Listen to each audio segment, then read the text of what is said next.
Hello, and welcome to a discussion about The Conjuring. Whew, man, where to even begin? It's spooky season.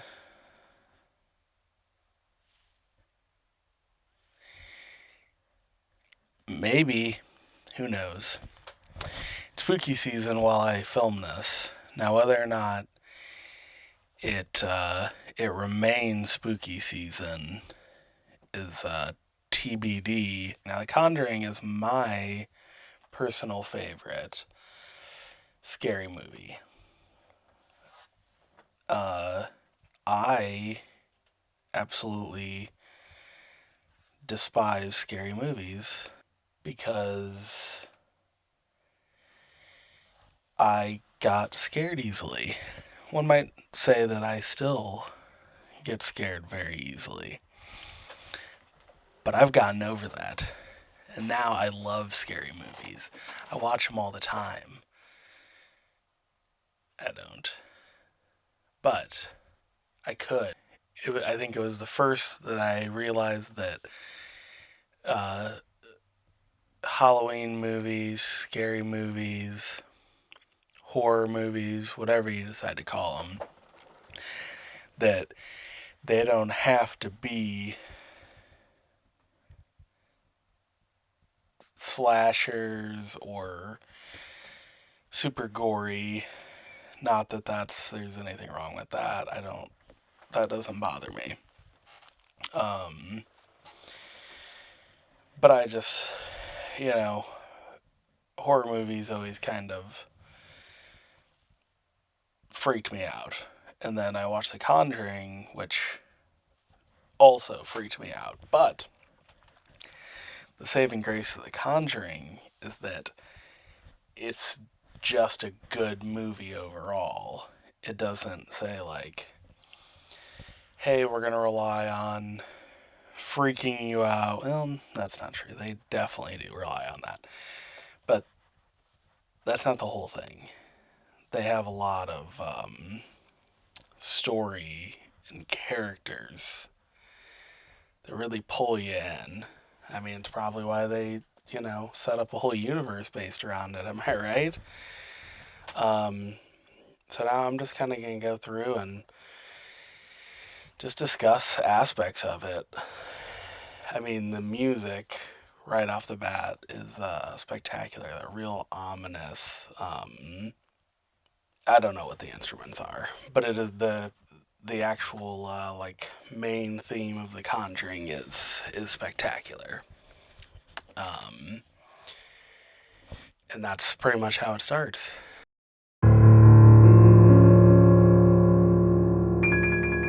Whole introduction of Annabelle, which is incredibly interesting to me, because that means that James Wan said, I'm gonna set up an entire universe and I'm gonna introduce it at the beginning of the movie. Most people are like, end of the movie, we're gonna set up a sequel. James Wan was like, no, no, no. I'm gonna set up a whole universe in the very beginning.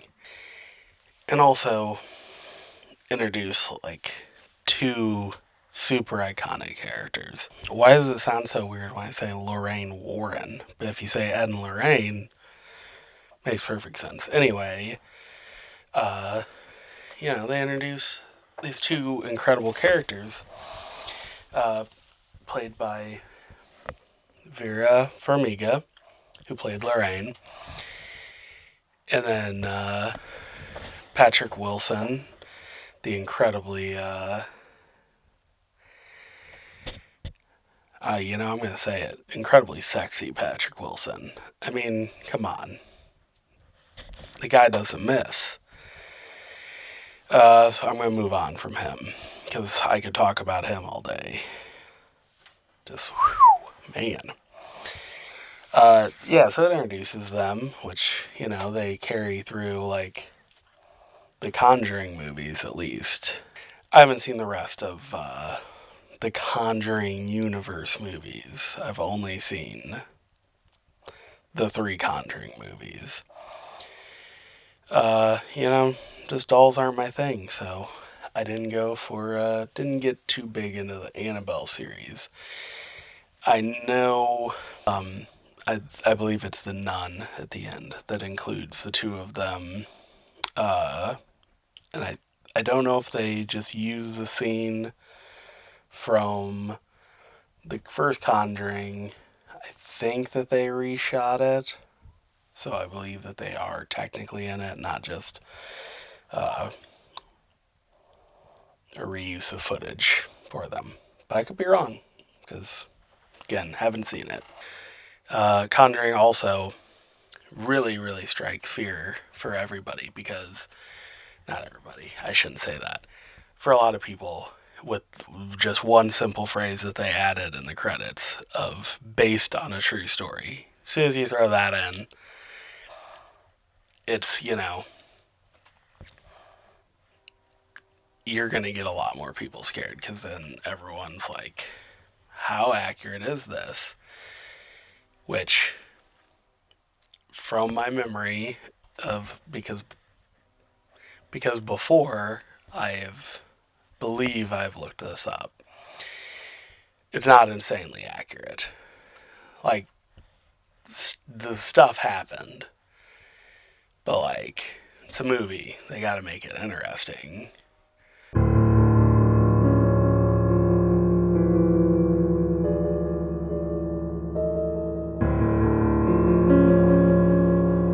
The parent family move in, and I feel like it's pretty instantaneous of them. They find that spooky cellar, which is just insane to me.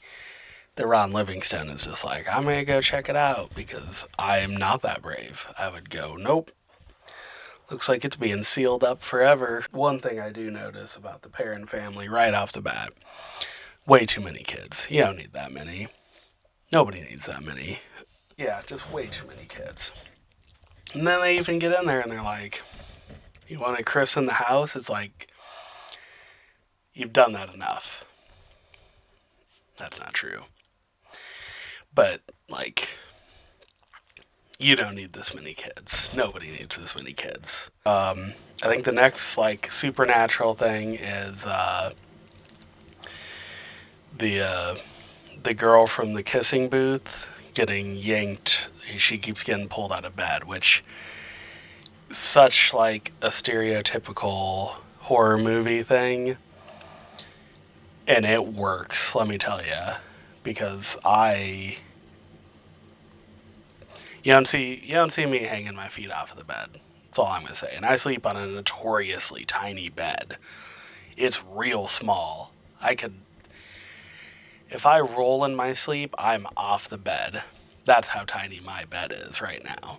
Oh, there's the whole hide and clap thing with the mom and the little girl, where she's like, "Oh, you want to play hide and clap?" They never would play hide and clap with me. Which, see, this is a downside of having so many kids.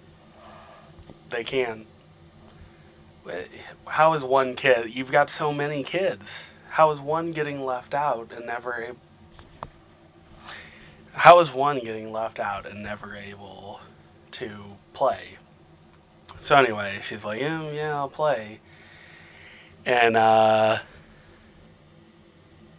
whole, like, hand comes out, which, again, does not make sense to me. It's like,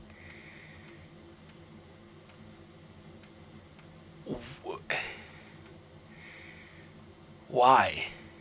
Why did you stay in this house? If that's, again, this, who knows whether or not this actually happened to the real family.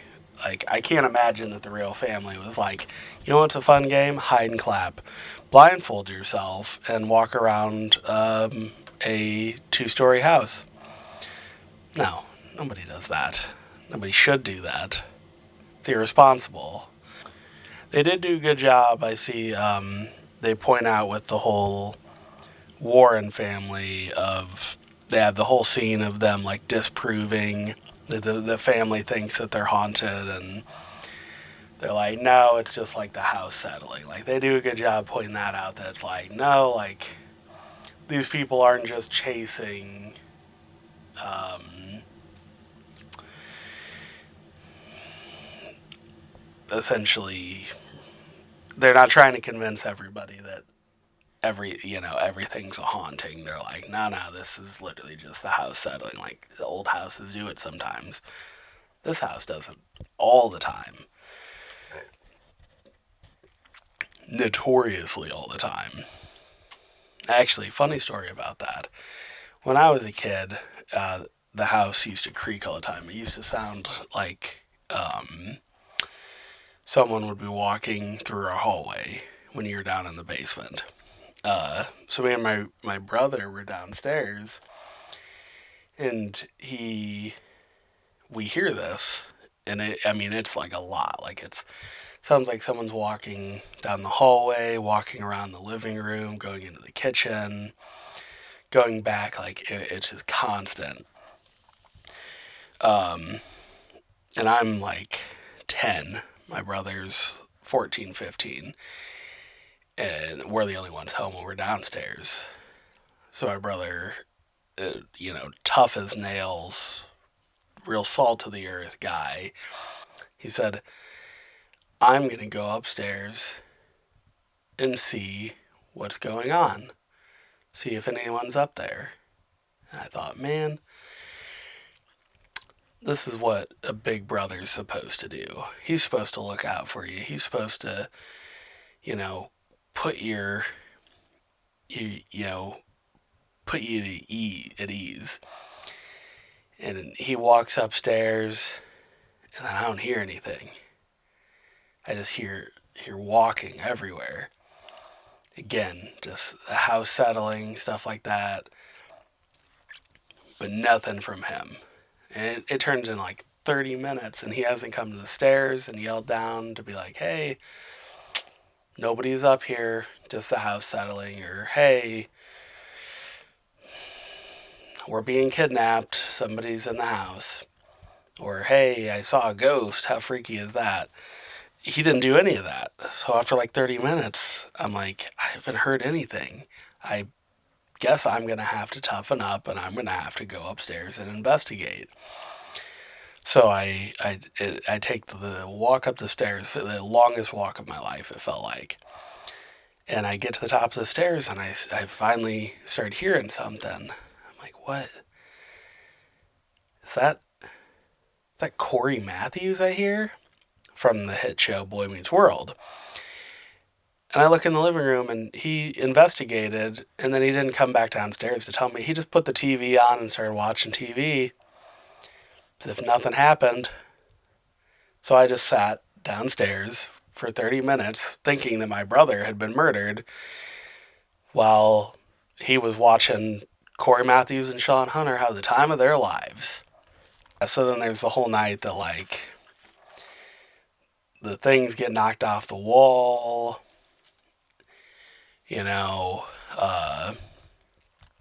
Carolyn goes to go downstairs. All of the pictures get knocked off. She hears noises. She goes down to the cellar. She gets knocked down. Again, huge red flag. So they don't move. And I think at the same time that Carolyn does that, it's the whole, is it Andrea? The oldest daughter is like, there's the one that like keeps running into shit. And the oldest daughter's like, God, this is so annoying. Like, why does it keep happening in my room? So she gets there, puts her in bed. And then the cupboards keeps knocking. Again, baffles me that someone continued to live in this house. And they just go, and that's when the whole like Bathsheba, which is the like evil, malevolent demon that lives in the house, I guess, is on the cupboard and jumps down on her, and it's like the same exact instant that Carolyn has the like match, and you hear the like, you want to play hide and clap, and then the clap comes out, and it scares the living shit out of every single person in attendance because that's the most frightening thing in the world. And I don't want to hear any arguments about it. It's the most frightening thing. A hand.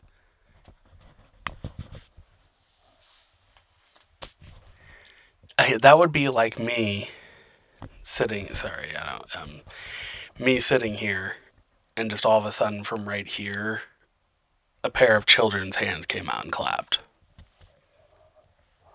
Just double checking, man. You never know. I mean, that's legitimately the level of it. Like, that would happen, I'd go, nope. Sorry. We're moving out. So at least this, like, spawns the whole, we need help. So they go and they get the Warrens, and they're like, hey, like, no, really, you need to outside in your class, and, like, everything you talked about seems to be happening in my family, but, like, increased by 1,000. They're like, yeah, okay, don't worry, we'll come help out. And then they show up, and they're like, oh no, this, like, is an actual thing. Like, lots of evil stuff happened here. Like, this is the creepiest house we've ever been in outside of the Amityville house. The house from the Conjuring 2. Nothing from the Conjuring 3 beat. No, that wasn't as scary. That's it that I can think of.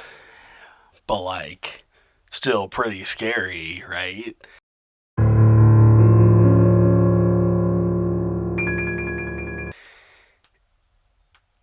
So then they start the investigation. And they introduce 2 more characters because everybody's, I mean, it's a classic story. You know every character's name. They only introduced 2 different families at this point, and one family has 18 children, all girls. And I know you. You learned all the names. There's no way you didn't. So as a refresher, they bring in their cameraman / assistant Drew. The other person introduced, Officer Brad Hamilton, the resident skeptic. No, no, no, he says, ghosts don't exist. I bet nothing's ever gonna happen to prove me wrong. Also, I have a great mustache and I'm really good looking. Look out, Patrick Wilson. Yeah, so they show up and they begin the investigation. They set up the cameras that see thermal imaging or cold spot, the trigger when there's something cold in the neighborhood. They set up tripwires. That one I think I made up. They set up booby traps. Uh-oh, look out, ghosts. They have that whole thing where they go down the cellar. Nothing happens because the ghosts are like, we're not messing with these people. But then they slam the door and they're like, never mind, we're definitely going to mess with these people. And then that was all they did. It was a very peaceful night. It was mainly just them hanging out, which was kind of cool. It was a nice little introduction. It has a great little montage of them setting up all of these little traps and gadgets and gizmos and what's-its galore. And, yeah, and then, they have the whole breakfast the next morning where Carolyn's like, oh, they've never been this excited before. And it's like, yeah, because for the first time in like 5 months, nothing happened. And they are loving it. Also, just to backtrack, what do the Warrens get paid? Are they just doing this for free? There is no discussion whether or not Ed and Lorraine Warren get paid for the services they provide. They have to, right? The amount that they're doing it, they got to get paid something. But also, the Perrin family keeps talking about how they're broke and all their money sunk into this house. I don't get it. But also, it doesn't make sense. Ed like fully fixes a car for Ron Livingston. Just like in his free time, he's like, "Yeah, you guys go and get ice cream. I'm gonna work on the car. Also, I bought this new part that you needed." And then Lorraine's like, "Take a nap. I'll do your laundry for you." And it's like, you're not even getting paid to hunt down these ghosts. And you're doing their laundry?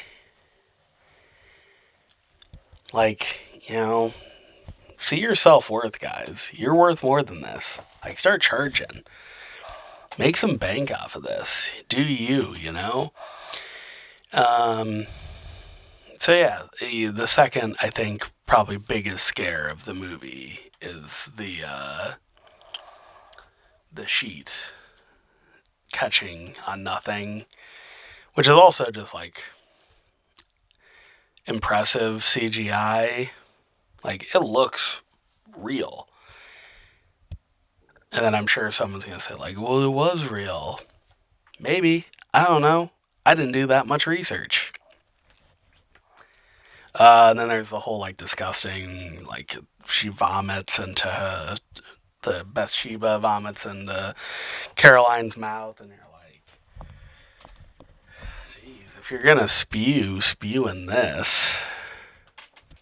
Next thing is the big Brad Hamilton finally seeing a ghost. He freaks out, and I think Drew makes that comment like, look pretty scared for a guy that doesn't believe in ghosts. Yeah, well, Drew, that was before a maid with a knife ran at me through a bunch of laundry hanging up. Also, why is there still laundry hanging up? And we're in a room now. She was hanging laundry up outside. Did it get moved inside? I don't know. But the point is, Drew, don't call him out. Drew, just don't call him out. Just accept it. Be like, yeah, one of them, he's on our side now. You don't have to be a jerk about it and be like, for a guy who doesn't believe, you look pretty oh, you shit your pants? Oh, you need to go to the bathroom. Oh, we can all smell it. You did shit your pants. You don't need to do that, Drew. That's mean. Why are you bullying this officer? They're like, we gotta get out of this house. Which, if you recall from the beginning of my video, I said the exact same thing, is that they should get out of this house. But for some reason, they didn't listen to me, but they'll listen to Ed Warren. I get it. It's Patrick Wilson. And they're like, hey, priest, you know that new song you're looking for? Well, listen to this. Except the song is Demons. Yeah, so he's like, I'll running up the old food chain, see if I can't make those decisions. I need, somebody else. Somebody further up needs to make that decision. Like complete. That was me when I worked at a grocery store. Hey, do you guys have this in stock? you know what?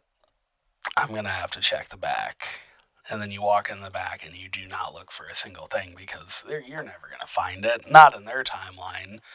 They want it right now, and it'll take you at least 25, 30 minutes to find it. So then you walk around a little bit and you come back out. You're like, I looked everywhere. I could not find it at all. And then usually they're like, is there somebody else that we can talk to? And it's like, yeah, no problemo. I'll get my manager. And the manager comes over and he's like, what can I help you with? The person's like, I need this. And like, I got you. Let me look in the back. And then they do the exact same thing that I did. Because where do you think I learned it from? I learned it from the managers. They just walk in circles and they're like, well, it's been enough time. I'm going to walk back out there. I'm like, hate to say it, but unfortunately, we are all sold out of it. Hopefully, you don't come back tomorrow when the shelf is stocked full because we 100% lied to you. And that's working at a grocery store. That's like, I guarantee that's how most grocery stores are. The one girl escapes from her mom, and she runs off into Rory's hiding spot, and she's like, hey, I'm gonna hide here. I'm sure maybe she said that to Rory. I don't know. But they send Drew to look for her, and Drew does the greatest thing ever. There's a demon in the house possessing Caroline. Like, also incredible makeup they did. Like, she looks rough. Keeps talking about wanting to kill her daughters, kill them, the whole 9 yards. And they have her held down, and Drew finds the daughter, and he goes, hey, I found her, and he yells it to the entire house. And it's like, you do know that there's a demon looking for this child. So then, it was just very funny to me that he just announced, like, it's like, this demon is looking for this kid. You couldn't just, like, break the wood apart, like, get the panels out, get the daughter out. You have to announce it to the entire house. Like, come on, Drew. This is why everybody likes Brad Hamilton better. Whew. Yeah, so they do the whole, like, levitating upside down chair, which is freaky. I mean, most things I feel like with an exorcism are pretty freaky. Like, it's an exorcism. Like, there's a reason that The Exorcist is a classic. There's a reason that The Conjuring is such like a well-known movie. People get freaked out by possession. And yeah, Ed comes in clutch, finishes the possession. They're able to get her out of the house, remove, her bruises go away. She gets to go spend time with her family. Ed seals away the little, which, think of that. That doesn't make sense. Ed seals away the little, like, carnival thing. But, like, that was just Rory. And Rory was there to help, wasn't he? Why would they seal him away? And he's got the room full of all the, like, creepy stuff that's haunted and, like, has bad stuff around it. But he didn't, like, that thing wasn't haunted. Like, wasn't something that was involved with Bathsheba. That was something involved with Rory. Did he just trap Rory in a room with, like, the worst of the worst? He's probably chilling with Annabelle. So that was The Conjuring. Hopefully, you guys enjoyed listening to me talk about The Conjuring. I don't know where this whole video stuff's gonna go from here. I've got a few video ideas planned. I don't know if I'm gonna just keep doing I did this one because of Halloween, so I'm hoping to get it edited and up like maybe on Halloween Day, because that gives me like 2 days to get it done.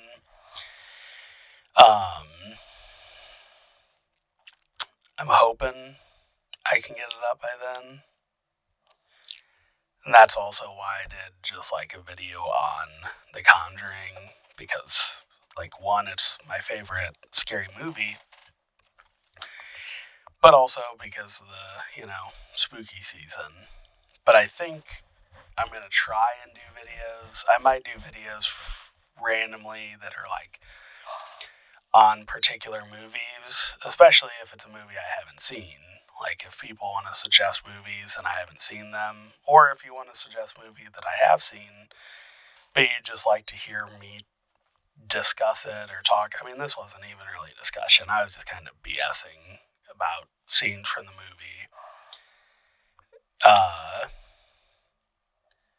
Yeah, so I don't even know what I would call this, because I didn't review the movie. Like, it's a great movie. I recommend it to everybody that can handle scary movies. Like, definitely don't watch it if you get freaked out easily. Like, don't put yourself through it. But if you can handle it, then I fully recommend it. Yeah, so I don't really know if this is like a review, because my review was pretty straightforward from the beginning of how much I loved it. I guess it could be considered like a reaction, but like, I've seen the movie like 8 times. And I also didn't just sit down and watch it. Like, I literally put the movie on fast forward on a screen in front of me just as like a refresher of the layout of the movie, so that I knew kind of where to go with stuff. And even then, I got lost on so many tangents. So, thank you for watching. If you enjoyed this video, leave it a like. Maybe subscribe to my channel if you are interested in this kind of content. Comment if you have any ideas or things you'd like to see me discuss, or if you'd just like to discuss something in the comments with me that isn't an insult to me, then maybe I'll see that and I'll respond and have a discussion there. But otherwise, if you've got any suggestions for future videos, I'm all ears. Makes my life easier when I don't have to try and come up. Got like 5 ideas written down, so I'm good for a little bit, but who knows?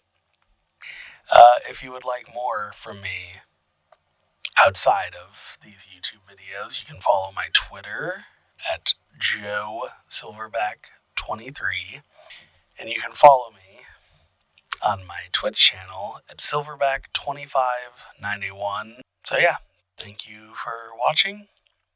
Have a great day.